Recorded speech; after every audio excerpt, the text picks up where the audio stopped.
Mungu ni mwema kila wakati. Mungu ni mwema.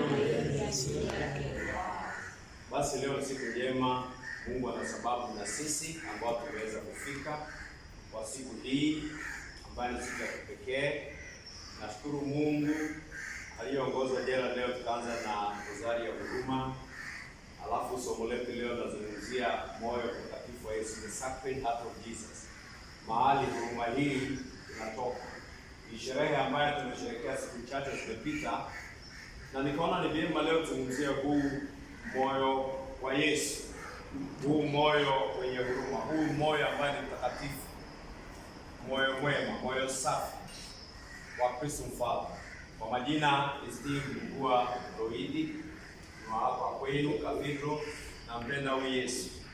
Hasa ukiangalia kwa dictionary, uangalie kwenye dictionary meaning ya moyo, heart.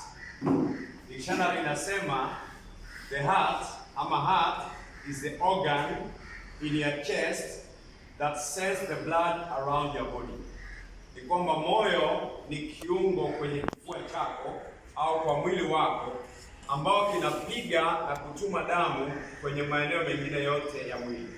So moyo ni kiungo muhimu sana kwa mwili wa mwanadamu. Inasema pia is a central or innermost part of something.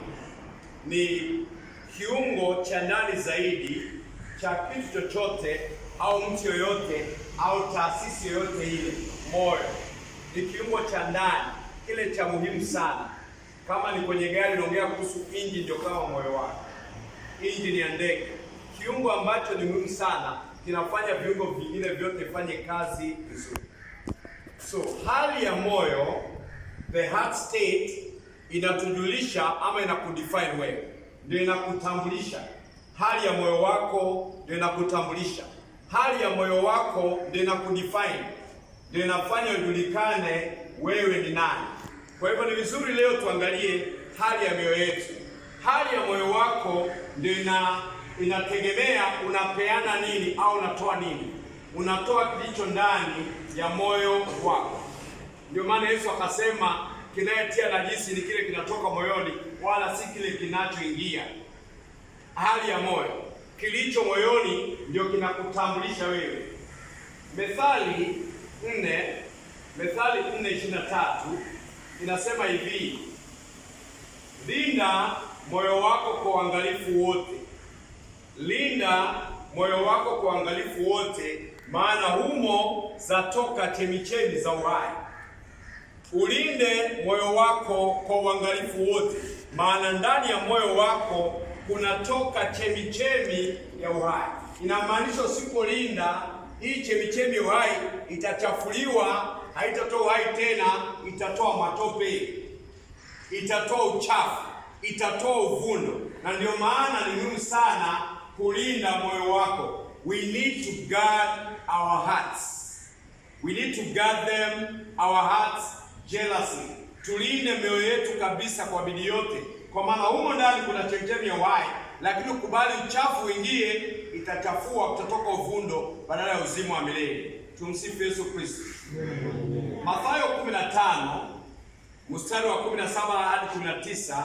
Mathayo 15 mstari wa 17 hadi 19, Yesu anasema hivi: je, hamuelewi kwamba kila kinachoingia kinywani huenda tumboni na baadaye hutolewa nje chooni?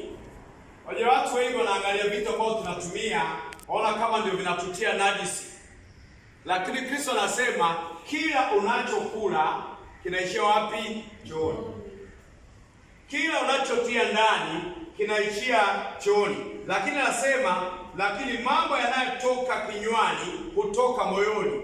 Unayezungumza yanatoka moyoni mwako, ambapo kunafaa kuwa na chemichemi ya uzima milele.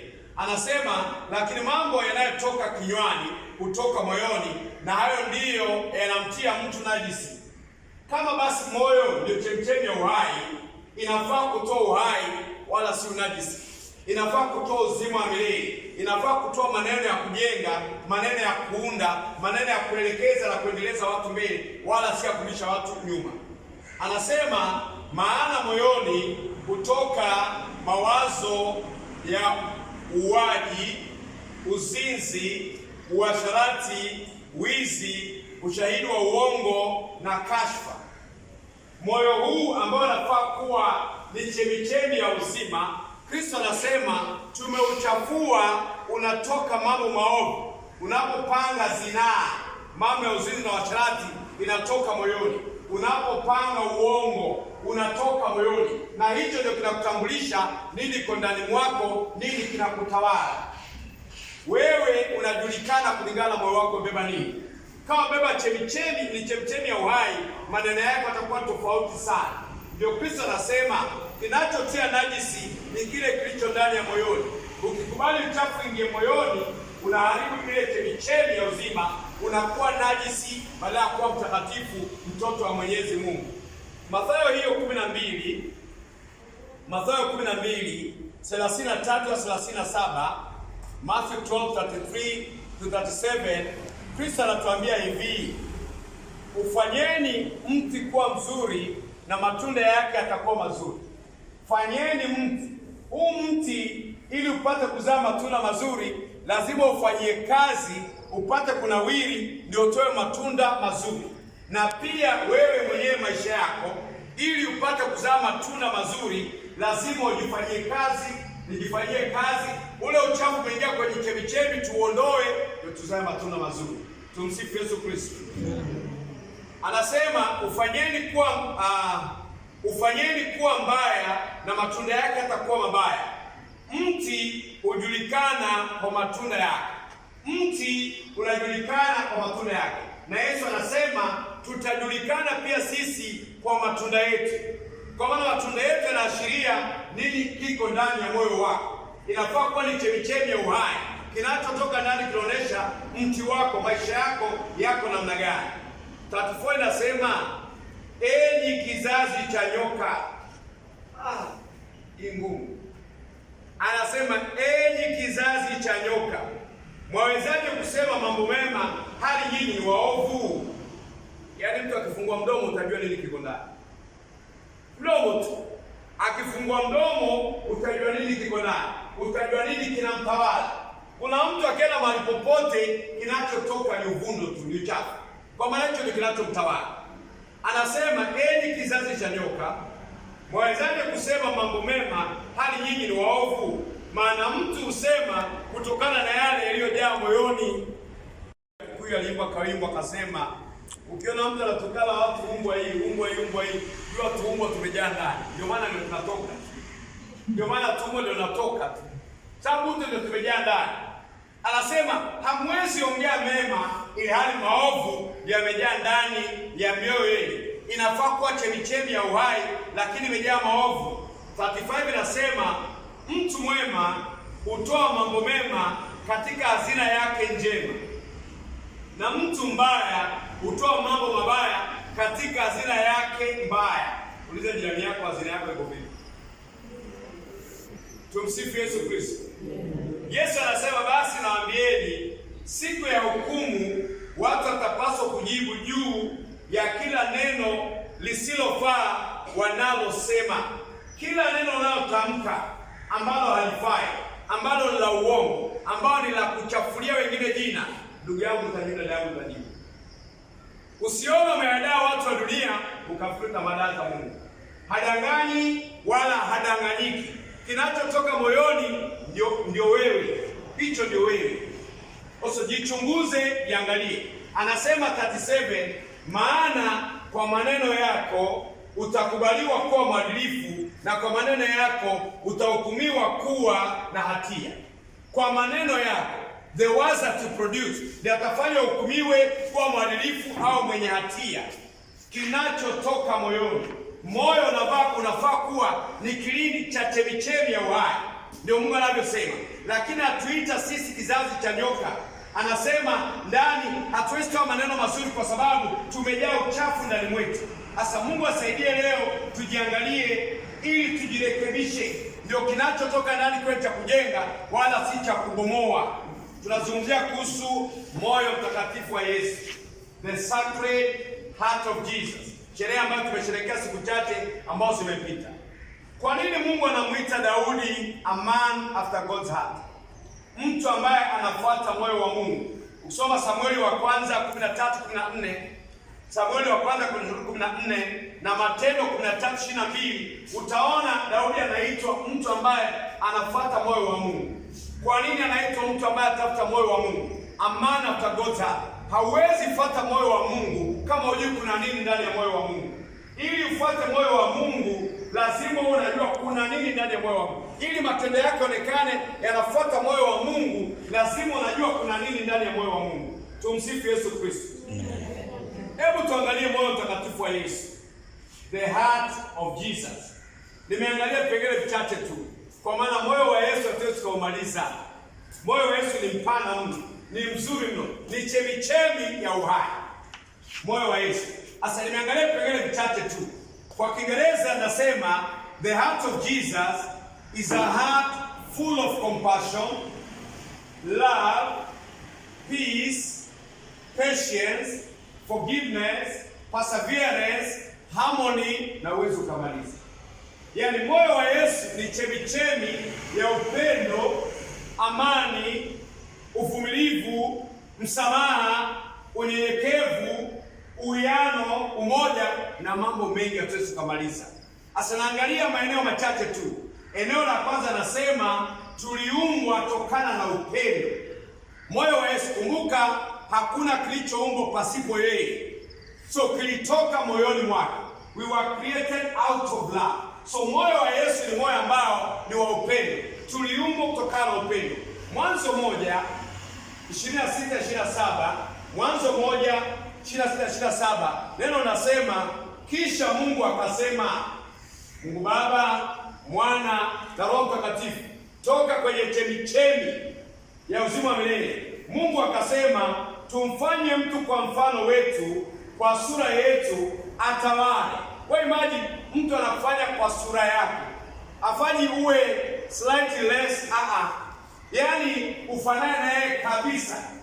Tabia zake, neema yake, ukuu wake, utawala wake, anakupa yote. Ni moyo ambao ni upendo mkubwa sana. Mwanadamu ameumbwa kwa namna ya ajabu sana, kwa sura na mfano wa Mwenyezi Mungu. Anasema tumfanye mtu kwa mfano wetu, kwa sura yetu, atawale samaki wa baharini, ndege wa angani, wanyama wa kufugwa, dunia yote na viumbe vyote vitambaavyo.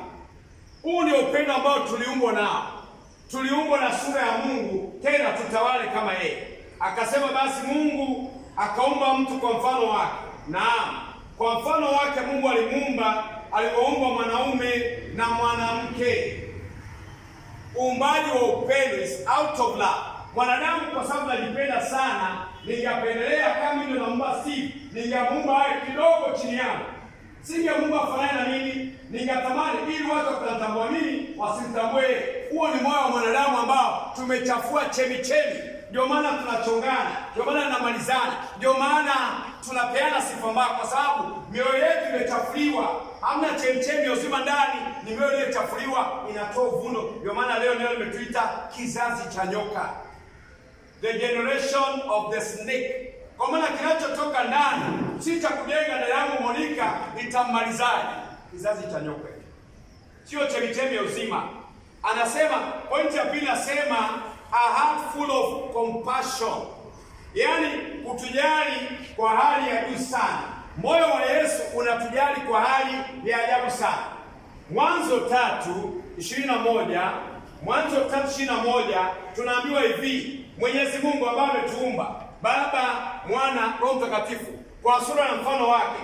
Tulipopotea, Adamu na Hawa walipoanguka, tunaambiwa Mwenyezi Mungu akawatengenezea Adamu na Hawa mavazi ya ngozi akawavika. Wewe mwenzako akikosea unafurahia ama unamvika? Yaani ndio unamsema mpaka kesho asubuhi. Yaani ndio yetu ni michafu. Ndio maana ndio kizazi cha nyoka. Huyu Mungu mwanadamu amemana sura mfano, akampa utawala wote, amekosea. Kabla mhukumu kwanza anamtengenezea ngozi ya mvika. Yaani Mungu compassion ya ajabu. Pamoja na tumepotoka bado anatutafuta kwa njia yote. Point namba 3 naenda kwa ajili ya muda. Point namba 3 nimeandika nasema moyo wa Kristo follows through his word. Anafuatilia neno lake. Analifuatilia, alitimiza. Je, wewe na mimi maneno tunayosema tunayafuatilizia? Tuyatimize? Ama nitakachoongea hapa kanisani ni kinyume na kile nitakachoongea kule nje? Nitakachosema kanisani ni kinyume na kazini. Kuna sura ya kazini, kuna sura ya nyumbani, kuna sura ya kazini, kuna sura ya barabarani, kutana na polisi ni hongo. Sura tofauti ndio tuko nazo, lakini Mungu sura yake ni moja. Ni Mungu ambaye anatupenda na upendo ambao una kipimo. Compassion, atujali na hali ambayo haina kipimo. Ni Mungu ambaye anafuatilia neno lake. Alituumba tuishi milele. Tumeanguka kwa mtego wa Ibilisi. Ametujengea kanguo ka kujifunika. Pamoja na hiyo, Mwanzo 3:15 anasema hivi, anaandaa mpango wa kukombolewa. Immediately mwanadamu ameanguka, anaambia nyoka, sikiliza 15, nitaweka uadui kati yako na huyo mwanamke. Huyu mwanamke ni yupi? Huyu mwanamke sio Eva. Eva ameamka mtihani, tayari amekuwa rafiki wa shetani, lakini Mungu anateua mwanamke mwingine, anasema nitaweka uadui kati yako Ibilisi na huyo mwanamke. Mwanamke mwingine anatajwa, anateuliwa, anaandaliwa kwa ajili ya wokovu wako na wokovu wangu. Alisema umetuma tuishi milele, tumepotea, kifo kimeingia. Anapanga mpango wa salvation, the salvation master plan immediately. Sababu neno lake lazima lifuatilie. Anasema nitaweka uadui kati yako na huyo mwanamke, kati ya uzao wako na uzao wake, ambaye ni Kristo anazaliwa, na huyo mwanamke ni Bikira Maria. Yeye atakiponda kichwa chako, nao utamuuma kisigino chako. Kizazi kipya kinazaliwa. Salvation master plan inazaliwa. Kristo anaturudishia uzima wa milele ambao tumepoteza. Inakuja kamilika baadaye, kwa maana anafuatilizia neno lake. Tumsifu Yesu Kristo. Alituumba tuishi milele. Tumepotoka na dhambi. Anatengenezea kanguo, compassion ya ajabu mno. Baada ya hiyo anapanga mpango wa kuokoa na kuliokoa. Kristo anashuka kupitia Bikira Maria kuja kutokoa mwanamke ambaye hata tena dhambi kama huo wa kwanza, Eva wa pili kwa ajili yako na kwa ajili yako. Yaani Mungu anayependa upendo ambaye ni wa ajabu sana. Moyo huu ni moyo tofauti sana na mioyo yetu. Mioyo yetu imezaa giza, imezaa chuki, imejaa masengenyo, imejaa wivu, imejaa kumalizana. Sio moyo wa Mungu. Tunapojiita karama, tujichunguze. Ni wana karama kweli, moyo wa Mungu au nusu moyo wa Ibilisi? Tumsifu Yesu Kristo. Pointi ya 4 nasema moyo wa Kristo ni moyo ambao uko na constant ama everlasting love. Ule upendo si wa muda. Ule upendo unaitwa agape. Si upendo conditional, ni constant love. Yohana 3:16 kila mmoja anajua. Maana Mungu alipenda ulimwengu hivi hata akamtoa mwanawe pekee, ili kila amwaminie asipotee bali awe na uhai wa milele. Tumeingia kwenye dhambi, matope, tumechafuka, chemichemi ya uzima, mioyo yetu imekuwa ni giza, imekuwa ni uchafu, ni uvundo. Bado Mungu anatupenda, anamtuma mwanae aje afe. Si kwa ajili si wazuri, bali atupenda tu. Anamtuma mwanae achinjwe sadaka ili wewe upatikane, mimi nipatikane. Ni upendo wa ajabu, ni moyo wa ajabu sana. Yohana 15:15. Injili ya Yohana 15:15 nasema hakuna upendo mkubwa zaidi kuliko huu, upendo wa mtu atoaye uhai wake kwa ajili ya rafiki zake. Constant love. Tumeumbwa, tumepotoka. Tumejengewa nguo, tumepotoka. Gharika imetumaliza, tumepotoka. Sodoma na Gomora imalizwa bado tulipotoka. Mambo anayofanya ni makubwa kuliko yale ya Sodoma na Gomora. Lakini bado anatuma mwanae aje achinje sadaka. Mwanae anajitoa, moyo wa kujitoa, moyo wa Yesu. Anajitoa sadaka kwa ajili yako na kwa ajili yako. Jamani, moyo wa ajabu sana. Huyu ndio wa kuigwa. Hakuna mwanadamu wa kuigwa. Kama unaiga mwanadamu, pole sana. Hakuna mwanadamu wa kuigwa, ni mmoja peke yake. Yeye ndiye aliyekamilika. Moyo ambao umekamilika, moyo ulio safi, moyo ulio mtakatifu. Ndio maana inaitwa sacred. Sacred ni moyo mtakatifu wa Yesu. Point number 5 inasema enduring and passionate. Enduring and passionate. Ile nyingine inasema compassion na passionate zinaendana kiplani. Ni mvumilivu na kujitoa kikamilifu. Mvumilivu, Kiswahili kilikuja na mengi. Mvumilivu na kujitoa kikamilifu. Isaya 53 mstari wa 3 hadi 7. Isaya 53 verse 3 to 7. Alidharauliwa na kukataliwa na watu. Imagine anakuja kutuokoa, tunamdharau na kumkataa. Na anavumilia. Alikuwa mtu wa uchungu. Yaani uchungu wako na wakwangu alipokea. Alikuwa mtu wa uchungu na huzuni. Alikuwa kama mtu kinyaa kwa watu. Alidharauliwa na tukamwona sikiti. Yaani Mungu mwenyewe kwa huruma kubwa na upendo mkubwa na uvumilivu mkubwa tunamtreat kama kinyaa, kama mavi, lakini bado anavumilia sababu anakupenda, lazima akuokoe. Hakuna moyo kama huu duniani. Nituombe Mungu asaidie. Tujaribu kukaribia. Madhara haya yote anavumilia. Uza mwenzako, wewe unavumilia? Ama kinachotoka ndani ya mdomo wako ndio sumu zaidi. Tumeitwa kizazi cha nyoka. Mstari anasema hata hivyo alivumilia majonzi yetu, si majonzi yake, yalikuwa ni ya kwetu. Na kubeba huzuni zetu. Sisi tulifikiri amepata adhabu, amepigwa na Mungu na kuteswa. Lakini alijeruhiwa kwa sababu ya dhambi zetu. Aliumizwa kwa sababu ya maovu yetu. Kwa kuadhibiwa kwake sisi tumepata uhai. Kwa kupigwa kwake sisi tumepona. Moyo wa ajabu. Ndugu zangu, nani yuko tayari kupigwa mboko mimi nipone? Hapo ni kabisa. Yaani Yesu anapigwa ndio wewe upone. Anapata huzuni ya kuondolea huzuni. Anapata machungu ya kuondolea machungu. Nani yuko tayari kupitia kwa ajili ya watu wengine? Moyo wa ajabu mno. Sisi tumepotea kama kondoo, mstari wa 6. Kila mmoja wetu ameelekea njia yake. Lakini Mwenyezi Mungu alimtwika adhabu. Adhabu yako na yangu alitwikwa yeye, ambayo sisi wenyewe tulistahili. Wewe na mimi tulistahili. Tulistahili kufa msalabani. Haikuwa Yesu awe hapa. Ilikuwa ni mimi na wewe tuwe hapa. Hakustahili kuwa hapa. Hajawahi tenda dhambi, hatawahi tenda dhambi. Hajawahi sema uongo, hatawahi sema uongo. Hajawahi chongea mtu, hatawahi chongea. Mimi na wewe ndio tulifaa kuwa hapa. Lakini yeye mwenyewe akaamua kifo chako na changu akichukue. Moyo wa ajabu sana. Achukue kifo chako na changu. Ndio mawazo yanayotoka moyoni mwako. Kumbuka ametuambia kinachotia mtu najisi kinatoka moyoni. Lakini pia tunaambiwa moyo ni chemchemi ya uzima.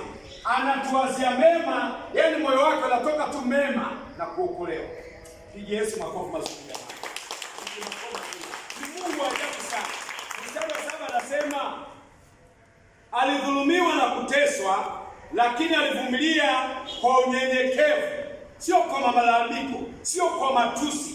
Alivumilia kwa unyenyekevu. Ndugu yangu, dada, hata ukidhulumiwa vumilia. Kama huwezi kuvumilia, basi ndio umepoteza Ukristo. Kama ufunga mdomo ni matusi, umepoteza. Aliyekudhulumu na wewe hamna tofauti. Yesu anasema Mathayo 5:11-12, heri yenu nyinyi watu wakiwatukana, wakiwadhulumu na kuwasingizia kila aina ya ovu kwa ajili yake. Anasema furahini na kushangilia. Anasema furahini. Ukinidhulumu acha nifurahi nani, kwa maana nashiriki dhuluma ya Yesu. Alidhulumiwa kwa ajili yangu. Inasema alidhulumiwa na kuteswa, lakini alivumilia kwa unyenyekevu bila kutoa sauti hata kidogo. Alikuwa kama mwanakondoo apelekwaye machinjoni, kama kondoo akaavyo kimya anapokatwa manyoya. Hakutoa sauti hata kidogo. Hakutoa sauti hata kidogo. Hizo mwenzako wanatoa sauti kiasi gani? Hakutoa hata kidogo. Kwa sababu jitu ana karama ya Kristo, tafuteni kumwiga yeye. Sababu yeye anaona yote. Anaona mateso yake. Anaona kilio chake. Anaona machungu, anaona ya kwako. Anajua hata kama watu hawajui, yeye anajua. Hata kama watu yeye anajua. Hata ukisema mbaya kesho asubuhi haitabadilisha kwake vile anavyokuona. Maneno yashikilie. Maneno yashikilie yabadilishe. Yaani Monica, hata nikakusema mbaya kesho asubuhi siwezi badilisha Mungu anakuonaje kwa ajili ya maneno yako. Siwezi. Mungu anaangalia tofauti sana. Yeye anaangalia moyo, chemi. Hapo ndiye anaangalia. Haangalii midomo, haangalii mavazi, haangalii gari, haangalii madigrii, haangalii kazi. Bwana anaangalia moyo, chemi ya uzima. Nimeona na methali. Kwenye picha ile ya moyo mtakatifu wa Yesu, the Sacred Heart of Jesus, kuna alama kadhaa, symbols. Kuna symbols kama 4 kwenye picha ile ya moyo mtakatifu wa Yesu. Zile alama zina maana. Alama ya kwanza ni ile miale ya moto, the flames. Ile miale ya moto inaonyesha moyo wa Yesu unaban flames. Zile ni flames za upendo kwa wanadamu. Yaani ule moyo unatoa flames za upendo. Yaani miale hii inatoka ni upendo kwa wanadamu. Kumbuka Mungu ni moto ulao. Yeye ni moto ulao. Ndio maana ule moyo unatoa chembe za moto ambaye ni upendo. Wakati wa Pentekoste walishukiwa na Roho Mtakatifu kama ndimi za moto. Zinakuja kuwatakatifuza. So ni upendo ambao unatakatifuza. Ndio moyo wa Yesu. Moyo wangu una nini? Wako una nini? Huo wako unatoa nini? Unatoa flame za kutakatifuza ama za kuunguza? Ndio nijiulize swali, nao nijiulize swali. Alama ya pili kwenye moyo mtakatifu wa Yesu, ile picha yake ni msalaba, the cross. Msalaba ina symbolize the ultimate sacrifice of love for you and me. Yaani ile sadaka kuu kabisa ya upendo. Hakuna sadaka nyingine kubwa kuliko hiyo. Ndio maana Yesu anasema hakuna upendo mkubwa kuliko mtu kutoa uhai wake kwa ajili ya ndugu zake, rafiki zake. Hakuna. Ndio huwa napenda kuuliza wamama. Wamama kila saa mnaambiwa I love you. Na mnapenda hiyo saa. Upendo hauumizi. Upendo wa dunia unaumiza kwa nini? Sio upendo wa kweli. Ile si I love you ni I want your body. I lust you. Mtu anayekupenda ako tayari kufa kwa ajili yako. Sasa niuliza mama wajopa, ni wangapi mume wako ama boyfriend wako anakupenda sana? Ako tayari achinje wewe uishi.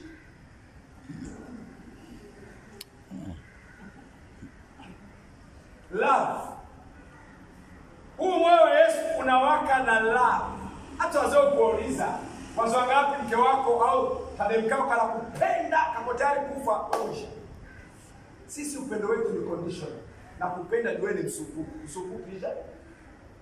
Na kupenda juu uko na do zikisha. Alama ya pili ni sacrifice. Ile kubwa kabisa ya upendo kwako na kwako. Alama ya tatu ni miiba. Zile thorns, the suffering and agony of the Lord in his passion and death.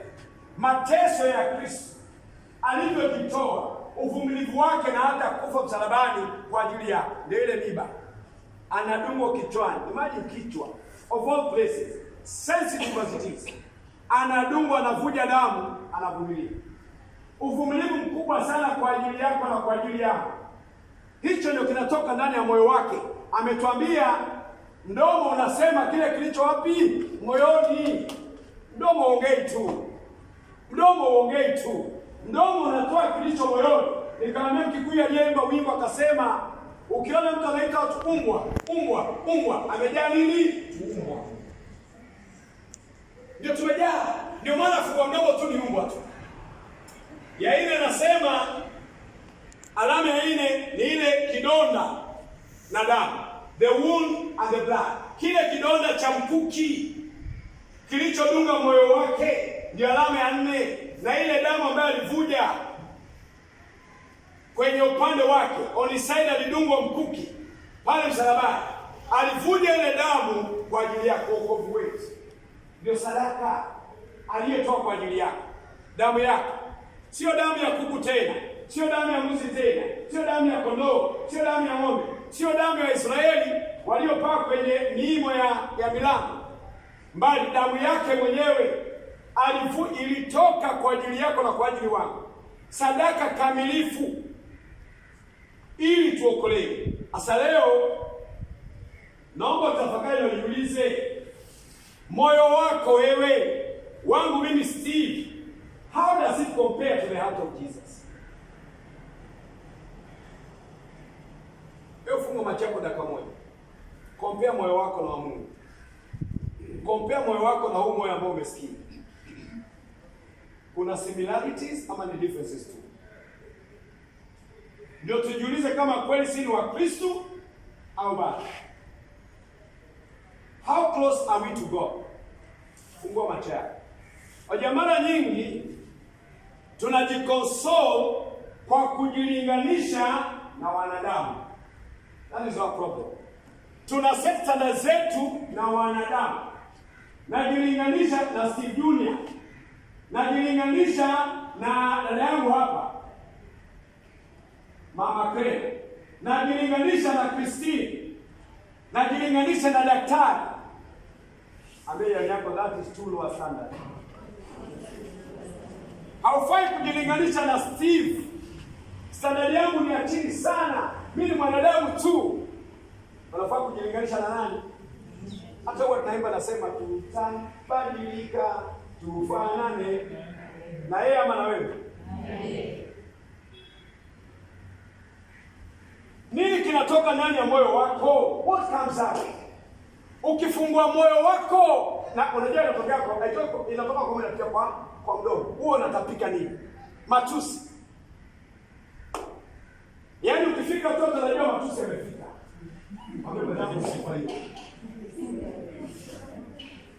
Huo ndio moyo wako. That is what is inside.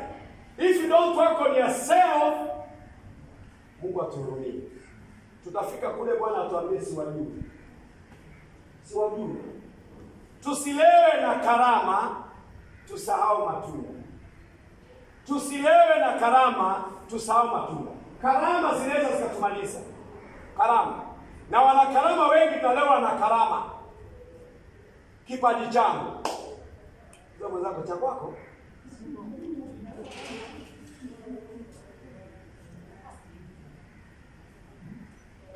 Kimemalizwa na fulani. Kuna mtu ana uwezo wa kuuza kipaji cha mtu. Aliye na uwezo ni nani? Mungu peke yake. Hata wokovu wako, hakuna mtu anaweza kutoa wokovu wako. Nobody. Hata shetani hana uwezo. Hata shetani hana uwezo. Aliye na uwezo wa kupeana nani? Mimi mwenyewe. Naweza peana nikiamua. Mungu amesema nikuwekea mbele uhai na kifo. Chagua. You yourself can give away your spirit. You can give away your salvation.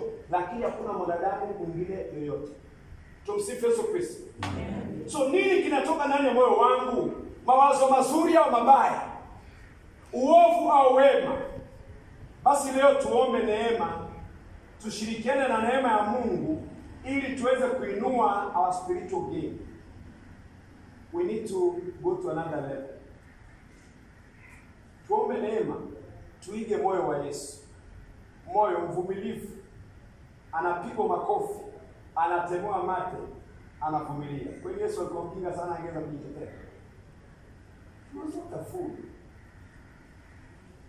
He was not a fool. Yaani huwa naomba Mungu sana anipe neema ya kuvumilia.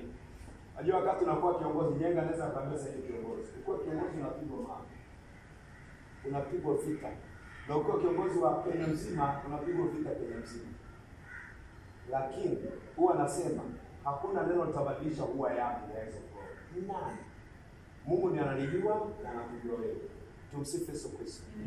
Tuombe Mungu tuondoe unafiki. Sababu yeye anatujua. Unaweza kadanganya nyinyi wote. Sisi kadanganya nani? Akadama chiko. Na anaweza kukujaji vizuri aseme beno kumtoa ni nani? Peke yake. Nobody else. So tuombe Mungu asaidie sana. Tuweze cooperate na neema yake. Lifestyle yetu iweze kuwa act. Isilinganishwe na mitindo ya dunia. Isilinganishwe na watu wa dunia. Sababu watu wa dunia wako hivi na mimi kila mtu anafanya. Ndio ndani yako ya not everywhere. Sio kuhusu watu, inahusu Kristo. Leo tuombe neema hii, Mungu aachilie neema. Hebu simama. Jiombe msamaha kwa Mungu mwenye huruma na rehema nyingi. Moyo wake ni huruma, the sacred heart of God. Moyo wa huruma na neema nyingi sana. Tumesherehekea sikukuu ya moyo mtakatifu wa Yesu. Moyo wa huruma na neema. Hata leo bado ana huruma na neema. Leo zimejaa hapa huruma na neema. Kwa kila anayetamani, omba msamaha kwa moyo huu. Sio kwa wanadamu yote, bali kwa moyo huu ambao ni wa huruma na neema. Kama umesema wengine, umetukana wengine, umedanganya wengine kwa usu, omba Mungu akusamehe. Character assassination, omba Mungu akusamehe. Sababu hautabadilisha hao watu. Mungu ndiye anawajua. Tuombe msamaha kwa Mungu wetu na Bwana wetu. Damu yake amemwaga, ishara moja, damu yake takatifu, ili tutakasike, ili tubadilike, tufanane na yeye. Nasema tabadilika, tufanane na yeye. Ndiyo hiyo damu ikuoshe, ikutakase. Blood of Jesus. Wash us, cleanse us, deliver us, Jesus. Achilia neema yako Bwana. Neema iliyo moyoni mwako. Moyo wa ajabu sana. Moyo mpana sana. Moyo unaopokea dunia nzima na maovu yote. Na uko tayari kufa kwa ajili yetu, kuchinjwa kwa ajili yetu, ili tubadilike, ili tuwe Wakristo kweli, wana karama kweli. Mungu tuhurumie. Damu ya Yesu tuokoe. Blood of Jesus set me free from sin and sorrow. The blood of Jesus set me free from sin and sorrow. Blood of Jesus set me free from sin and sorrow. The blood of Jesus set me free from sin and sorrow. Blood of Jesus set me free from sin and sorrow. The blood of Jesus set me free from sin and sorrow. Blood of Jesus set me free from sin and sorrow. Blood of Jesus set me free from sin and sorrow. Blood of Jesus set me free from sin and sorrow. Blood of Jesus set me free from sin and sorrow. Blood of Jesus set me free from sin and sorrow. Blood of Jesus set me free from my sin. Blood of Jesus set me free. Sorrow my causes. Blood of Jesus set me free from sin and sorrow. Blood of Jesus set me free from sin and sorrow. Blood of Jesus set me free. Alika damu Yesu kuosha na kutakasa. Damu Yesu kufungue. Damu Yesu kuponye. Damu Yesu kubariki na neno mema juu ya maisha. Damu Yesu tubadilishe. Damu Yesu tunaemishe. Damu Yesu tufungue tuponye. Damu Yesu tubariki na tulinde. Damu Yesu Kristo mwana wa Mungu aliye hai. Damu Yesu Kristo mwana wa Mungu aliye hai. Damu Yesu Kristo mwana wa Mungu aliye hai. Natamani kufanana nawe. Natamani kufanana. Tutamani kubadilika tufanane na Kristo.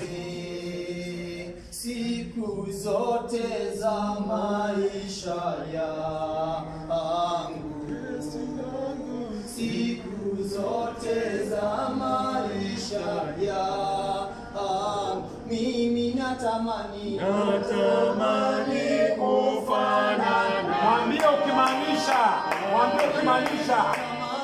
Natamani kufanana nawe siku zote za maisha yangu, siku zote za maisha yangu. Bwana natamani kufanana nawe, natamani kufanana nawe siku zote za maisha yangu, siku zote za maisha yangu. Maisha yangu na yakabidhi kwako. Tunakabidhi maisha yetu kwako Kristo Mfalme. Tubadilishe fanana ya Kristo Mfalme. Bila wewe hatuwezi, bila neema zako hatuwezi, Mfalme wa ajabu. Shuka na nguvu zako na neema ya ajabu siku ya leo. Mioyo yetu iwe kweli chemichemi ya uzima, bali si uvundo na uchafu. Oh Jesus, come with your power. Natamani kufanana nawe, natamani kufanana nawe siku zote za maisha yangu, siku zote za maisha yangu, siku zote Bwana, siku zote za maisha yangu, siku zote za maisha yangu. Sasa mwambie kwa maneno yako mwenyewe, mwambie kwa maneno yako mwenyewe natamani kubadilika. Tell him in your own words. Mwambie kwa maneno yako mwenyewe. Yuko hapa anakusikiliza, ananisikiliza, anasema omba na utapewa, tafuta na utapata, kisha na utafunguliwa. Yuko mlangoni mwa moyo wako, anasema kila anayekisha, kila anayefungua mlango wa moyo wake ataingia ndani na kufanya makao na kula na wewe na kukaa na wewe na kukufundisha na kukubadilisha uweze kufanana na yeye. Yeye anaweza yote. Anasema tuombe, kwa maana yeye ni Mungu, yeye ni Ebeneza, yeye ni kimbilio, ni matamanio, yeye ni tumaini letu. Moyo wa ajabu sana, moyo safi, moyo mtakatifu wa Kristo. Baba, tuumbie moyo mpya, tuumbie roho mpya Bwana, na moyo mpya. Karibu mioyoni mwetu Bwana, ututawale Mfalme wa ajabu. Come Holy Spirit. Joy Yesu. Joy Yesu. Kristo Mfalme, jioni ya leo umetufundisha kuhusu moyo wako mtakatifu, moyo mkuu mno, moyo unayotoa miale ya upendo, moyo mvumilivu, moyo mpole, mnyenyekevu, unapigwa na nyenyekea, hukutoa hata sauti. Bwana tusamehe, kwa maana tunapenda kutoa sauti kubwa. Tusamehe Mfalme wa ajabu, tutakase kwa damu yako uliyechinjwa sadaka kwa ajili yetu. Tubadilishe kweli Kristo Mfalme tu wa Kristo. Tubadilishe, tunaimishe Bwana. We fallen short of your glory, Lord. Have mercy on us. Forgive us, deliver us, protect us, Lord. Help us, God, to be transformed to be like you, for your own glory and honor. Mungu tuponye, moyo wako ni uponyaji, neema zinazobubujika. We ni moto ulao, moto huo na ule magonjwa yaliyo ndani mwetu na kwenye familia zetu, kwenye ndoa zetu na kwenye watoto wetu, kwenye kazi zetu na biashara zetu. Uteketeze uovu wote, ukatekate mioyo yote ya laana, dhambi na mauti. Utufungue Bwana, mapepo na majini yachomeke na yaondoke, naende chini ya msalaba wako mtakatifu. Tubariki na baraka za juu Bwana, tupiganie Bwana, vifungo vyote vikatike kabisa, tuwe huru kweli, moyo unaopenda upeo, moyo unaotakia wengine makuu, sio kumalizana utoto wa dunia.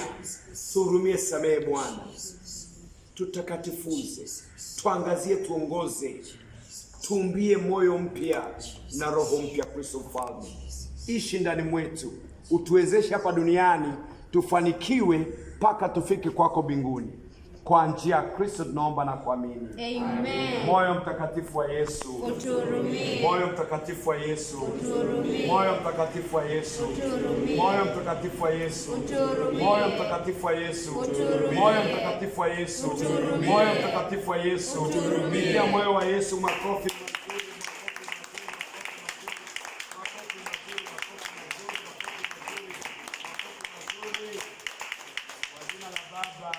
Na la Mwana na Roho Mtakatifu. Amen. Kama ungependa kuendelea kupokea mafundisho haya, fundisho la kila Jumamosi na mafundisho mengine katikati ya wiki, na sasa mafundisho yaliyo na watu au live audience, bonyeza kidude cha subscribe kwenye channel hii ya YouTube ya Steve wa Yesu. Na baada ya kubonyeza kidude cha subscribe, hakikisha kwamba pia umebonyeza ile kengele ya notification, ili kila wakati ujumbe unapeperushwa kwenye mtandao huu unapata ujumbe mdogo kwenye simu yako ya mkononi. Tuonane kwa somo lijalo. Mungu anakupenda sana, akubariki na shughuli zako zote na family yako. Bye bye.